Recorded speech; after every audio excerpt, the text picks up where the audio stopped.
دليلك علشان تكون كونتنت كريتور طرش. اول حاجه انت محتاج تفهم الجمهور بتاعك، وهنا لما بنيجي نتكلم عن الجمهور بنتكلم مين اول حد هيقرا الكابشن، مش مين الناس اللي انت عايزها تقرا الكابشن. بمعنى ادق، خلي الكابشن بتاعك هو الفلتر اللي هيفلتر الناس من بعضيها. يعني على سبيل المثال لو انا جيت قريت كابشن بيقول لو انت امراه حامل، اكيد ممكن ما اكملش، ولو كملت هيبقى فضول، بس انا في الاول وفي الاخر مش هتواصل معاكم ولا هبقى مهتم اصلا ان انا اكمل اي حاجه. ليه؟ لان انا مش مراه حامل زي ما هو واضح. بعد كده اسال نفسك انا عايز من سن كام لكام يكملوا الكونتنت ده. طيب السؤال ده ليه؟ السؤال ده لما تساله لنفسك وتكون عارف اجابته بشكل كويس جدا، وده طبعا لما تبقى تكون عامل البيرسونا بتاعتك بشكل كويس، وهنتكلم عن البيرسونا دي في الفيديوهات اللي جايه. لكن لما هتجاوب على السؤال ده هتلاقي نفسك بتستخدم مثلا كلمات ممكن اجيال تانية ما يعرفهاش. يعني مثلا ممكن تستخدم مصطلحات هزار مثلا الجين زي بينهم وبين بعض يبقوا عارفينه، تستخدم مثلا حاجات اجيال التسعينات تكون عارفاها فبتهزر بيها بشكل كويس. اللي بيحصل هنا انك لمست مع مشاعر الشخص اللي هو فعلا التارجت اودينس بتوعك. يعني لو انت مثلا شركه تشطيبات مش هتتكلم في حاجات ليها علاقه بهزار ما بين مثلا اجيال صغيره، ولكن هتتكلم عن حاجه ليها علاقه بالجواز، بهزار الجواز. فانت هنا عملت فلتريشن بالشكل بتاع الكابشن بتاعك. مين اللي هيبقى مهتم فعلا ان هو يكمل؟ واللي بنذكره في النص ده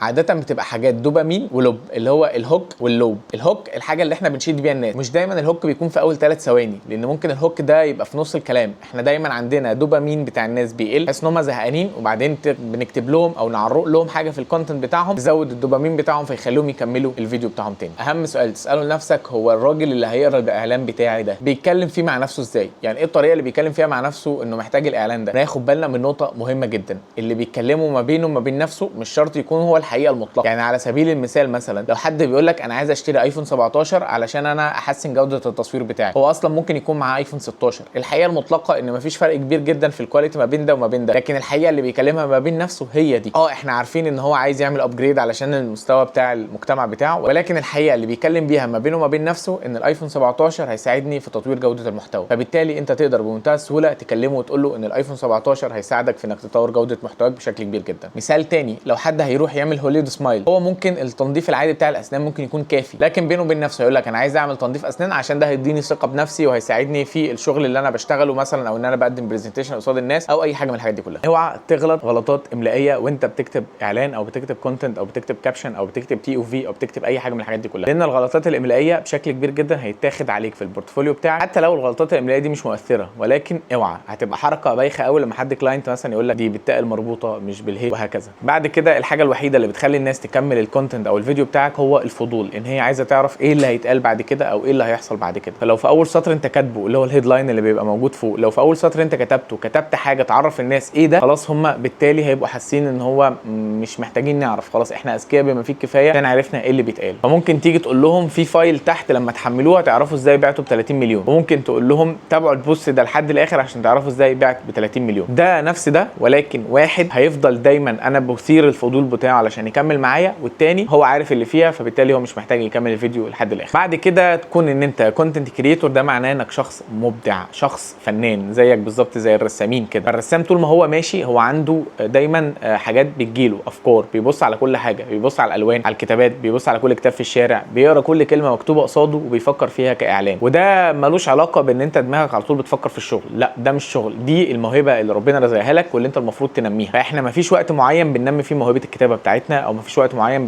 بننمي فيه الموهبه بتاعه السكريبت رايتنج. احنا على طول ما احنا ماشيين بنفكر، بنبص، بنشوف الاعلان ده بيعجبنا، ده النهايه احنا دايما في صراع ان احنا ننمي الموهبه بتاعتنا واحنا حابين ده، وعشان كده مش بنحس ان هو صراع، ولكن هو الحقيقه هو تطور كبير جدا لينا. ونصيحه ليك انا بنفذها مع نفسي، لو عايز تخرج بره دايره هو انا هتعلم امتى، خلي بس 4 ساعات في اول اليوم تتعلم فيهم اي حاجه ليهم علاقه بالكونتنت كريتور، تالف فيهم بقى عشان تبص على ريفرنس، تقلب بقى، تبص على يوتيوب، تبص على طريقه معينه من المونتاج، تبص على اعلانات قديمه واعلانات جديده وتبدا تفكر فيها بشكل كونتنت، وتبدا تفكر فيهم من الانجلز بتاعه ان انت بتحللهم بشكل كويس. كل ده هيساعدك. 4 ساعات في اليوم كفايه جدا جدا جدا. بعد كده عندنا التعامل مع العملاء، ده اكتر حاجه ممكن تكون مزعجه ليك وانت شغال ككونتنت كريتور، لان باختصار شديد جدا التعامل مع العملاء شيء مش بس ممكن يكون ممل او مرهق، ولكن هو ملهوش علاقه بالكونتنت كريتور. الكونتنت كريتور ممكن ما يحبش يخش ميتنج، ولكن هو شخص كويس جدا في ان هو يبعت مسج ويبعت كوبي، بيبقى محتاج يفهم التعديلات اللي عليه. التعديل الكتير على الكونتنت كريتور بيفقدوا اصلا الفكره اللي هو بيكتب بناء عليها. يعني زي ما احنا قلنا لما بيجي يكتب كوبي او بيجي يكتب سكريبت او اي حاجه من الحاجات دي كلها، هو بيحط نفسه مكان الشخص اللي هيقرا، فهو بيتخيل نفسه مكان اللي هيقرا. فانت لما لما تيجي تفضل تدي تغييرات من هنا على من هنا وتسمع راي من هنا لهنا، هو اصبح الشخص اللي هيقرا ده هو شخص مشوه، شخص مش موجود في الوجود. يعني هو انا متخيل مثلا ان كاركتر معين هيشد 1 2 3 من الالام اللي موجوده عنده، فاذا اصبح ان انا ميكس ما بين الحاجات دي كلها، فبالتالي الكوبي بتاعته ما كانتش كويس، وده شيء الكلاينت ما بيفهموش. فلازم نوضح له ده جدا ونفهم منه هو عاوز يوصل لايه بالظبط، ايه الشعور اللي عايز يوصله للناس ورا ان هو التعديل اللي عمله. ولو ما فيش شعور وحاسس ان هو كده احلى، ما تعملش التعديل ده، وقف معاه بشكل يعني قول له لا، هو الا عايز تريح دماغك بقى، بس قول له لا هي مش بالاحساس، فهمه علشان الموضوع ده يريحك كتير جدا جدا. في الاخر شغلك لما ينجح محدش هيلوم عليك. ككونتنت كريتور لما نيجي نتعامل مع اعتراضات الكلاينت، اوعى تدافع على الكلام اللي انت بتكتبه ده كانه ابنك وكانه مثل شخصيتك. في الاول وفي الاخر انت ده حاجه بتقدمها ممكن تكون بالنسبه لي انا كويسه جدا وتعبت فيها، بالنسبه له هو ولا حاجه. احنا دايما بنفهم ما وراء الاسباب زي ما قلت لك. يعني هو لو رفض الحته دي قول له طب انت رفضتها ليه؟ قال لك انا حاسس ان هي مش واصله، قول له طب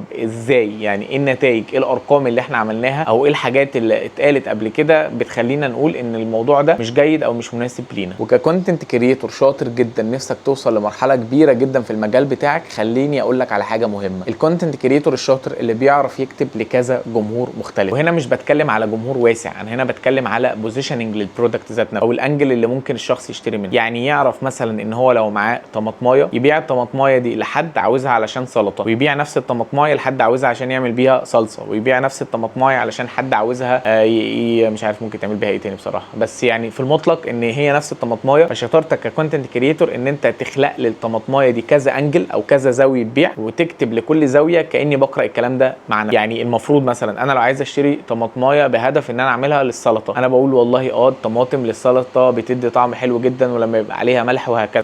دي الطريقه اللي انت تكتب بيها، كاني بالظبط بكلم نفسي علشان احل المشكله اللي عندي. والشطاره في الريسيرش اللي انت بتعمله انك تجيب الناس بتكلم نفسها ازاي وايه المشاكل اللي عند الناس. حاول دايما تفهم البرودكت من شخصين، من اللي عمل المنتج ده اللي هو ممكن يكون الكلاينت، ومن الناس اللي استخدموه. الناس اللي استخدموه ده مهم جدا جدا جدا انك تشوف الفيدباك بتاعهم ايه، وتسالهم يا جماعه كل شويه اخبار التجربه ايه، المنتج بتاعكم كان عامل ايه. الكلام اللي هيقولوه ده كلام مهم جدا، واتمنى انك تفضل تشتغل على موضوع الفيدباك ده لحد ما توصل للناس اللي متضايقه من المنتج. لان الناس اللي متضايقه في كتير جدا منهم بيتضايقوا وما بيقولوش، هو خلاص عمل لك سكيب ومش هيتعامل معاك تاني. ولكن الناس اللي جت قالت لك هي بنسبه كبيره عندها فعلا المشكله اللي ممكن تكون عندك وانت مش شايف. ومن اهم النقط اللي بتخليك تكون كونتنت كريتور جامد فوق السحاب انك تكون عارف الفرق ما بين البينيفيتس والفيتشرز. وباختصار الفيتشرز هي المواصفات، المميزات اللي موجوده في المنتج ذات نفسه. يعني ان المنتج ده لونه احمر مدور، كل دي مواصفات موجوده في المنتج، انا بوصف المنتج ليه. ولكن البينيفيتس دي الفوائد اللي هتعود عليك لما تستخدم المنتج ده. وهنا ككوبي رايتر او حد بنكتب اعلانات، احنا هنا عايزين نركز على ان احنا دايما نظهر البينيفيتس للناس، عايزين الناس تحس البينيفيتس دي. يعني مثلا لو انت هتيجي تبيع باور بانك، ما ينفعش تيجي تقول انا ببيع باور بانك بتاعته 2000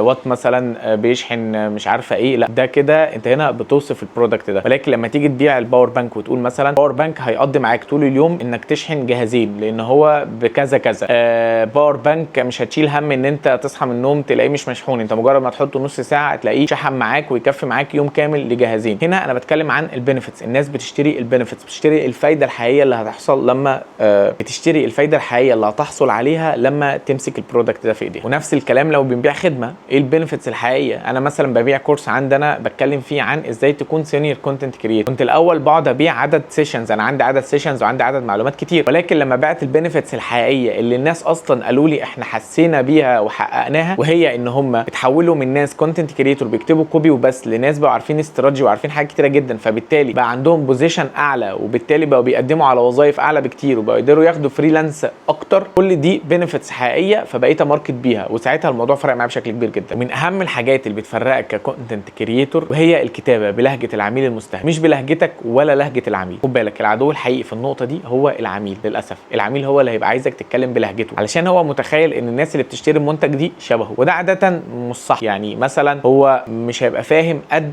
العميل ذات نفسه، مش هيبقى فاهم قد الراجل ذات نفسه اللي بيشتري المنتج بتاعه. ممكن يكون هو باني المنتج بناء على تخيلات في دماغه، او بناء على استنتاجات في دماغه، او بناء على دايره صغيره جدا سالها. ولكن الواقع ان الناس اللي بيشتروا اكتر بكتير جدا ومختلفين عنه هو. عشان كده الفيصل ما بيننا هو الفيدباك اللي بناخده من العملاء اتكلموا هم مبسوطين من ايه، العملاء مبسوطين الكاستمرز يعني بتوع البرودكت ذات نفسه، العملاء هم مبسوطين بناء على ايه، العملاء بيذكروا كلمات ايه لما بيبقوا مبسوطين، بيتضايقوا من ايه وبيذكروا كلمات ايه لما بيبقوا متضايقين. وعلشان تكون تكون كونتنت كريتور فوق السحاب بمعنى الكلمه، انت محتاج تعرف ازاي تعمل كونتنت بلان. فالكونتنت بلان بتاعتك هقول لك على تريكايه بسيطه جدا هتفرق معاك. واحد، انت هتخش على كل الجروب اللي ليه علاقه بالمنتج بتاعك او المنافسين بتوعك. يعني مثلا بتورد حاجات من الصين، خش على كل الجروبات اللي فيها ناس بتورد من الصين، اعرف ايه المشاكل، اسالهم، شوف هم بيتكلموا ايه. تلاقيهم دايما بيذكروا كلمات، يعني مثلا توصيل سريع ده هنا ميزه، الشحن بيتاخر ده عيب، الحاجه بتوصل سليمه ده ميزه، الحاجه بتوصل متكسره ده عيب، الضرايب كتيره ده عيب، الحاجه بتوصل متبهدله ده عيب. وابدا جمع الحاجات الكويسه اللي بتعجبهم والعيوب اللي بيتكلموا عنها. حط الاثنين دول كده في جدول، كل واحده من دول تخيل ليها انجلز مختلفه، يعني ابدا اتكلم عنها مركزه ليها كانجل متركزه عليها. طب ايه الهدف من ده؟ الهدف من ده ان انا مثلا هاجي اقول انا والله نفسي في شركه شحن تجيب لي حاجه من الصين مش متبهدله، فالاقيك انت بتتكلم وتقول ان انت بتحافظ على الحاجه كويس جدا، ان هي ما تتبهدلش وانها ما تتوسخش وانها توصل بنفس الشكل بتاعها. فده معناه ايه؟ معناه انك لمست على مشكله عندك. فتخيل بقى لما انت تبقى بتعالج على كذا 3 4 5 مشاكل مركز فيهم كويس جدا، هيوصلوا ل5 اودينس مختلفين، ويبقى ساعتها انت وسعت السوق بتاعك بشكل كويس. واوعى تقع في غلطه انك تتكلم على ال5 بنفيتس بتوعك في نفس الكامبين او حتى في نفس الكونتنت. اوعى، انت دايما بتركز على نقطه مشكله واحده عند الناس وبتقدم لها حل واحد. التزم جدا جدا في النقطه دي. وعلشان تكون كونتنت كريتور جامد جدا جدا لازم تكون عارف كامبين بتتعمل ازاي. حاول دايما تبص، هتلاقي فيديو في الشانل بتكلم فيه عن الكامبين والاي بي تيستنج والحاجات دي كلها. طيب ايه الفايده من ده؟ الفايده من ده انك مثلا لما بتيجي تتكلم مع زميلك اللي هيطلع الاعلان وتيجي تقول له انا والله عايز اتست مثلا 5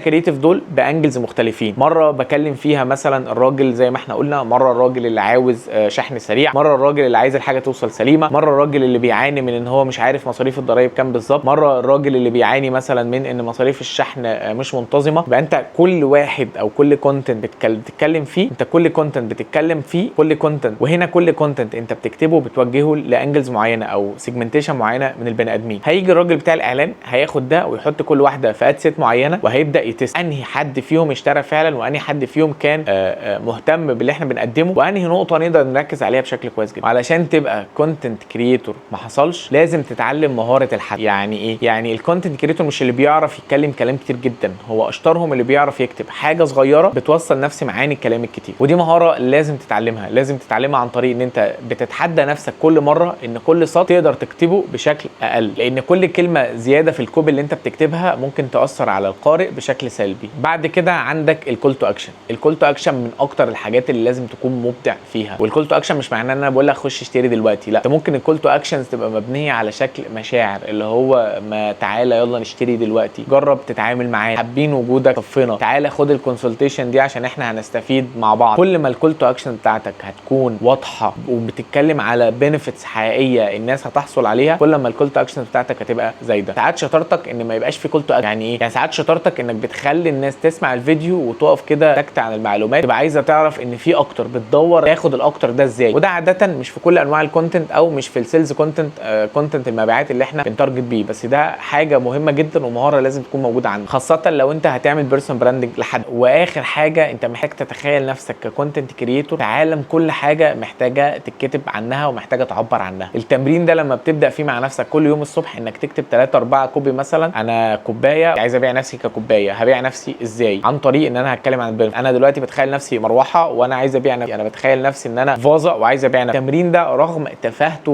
ولذاذته في نفس الوقت من الحاجات اللي بتفتح معاك كرييتيف انت ما تتخيلهاش. لو عايزين نتكلم اكتر عن الاستراتيجي والكونتنت كريتور والحاجات دي كلها فتواصلوا معانا علشان نقول لكم الاخبار.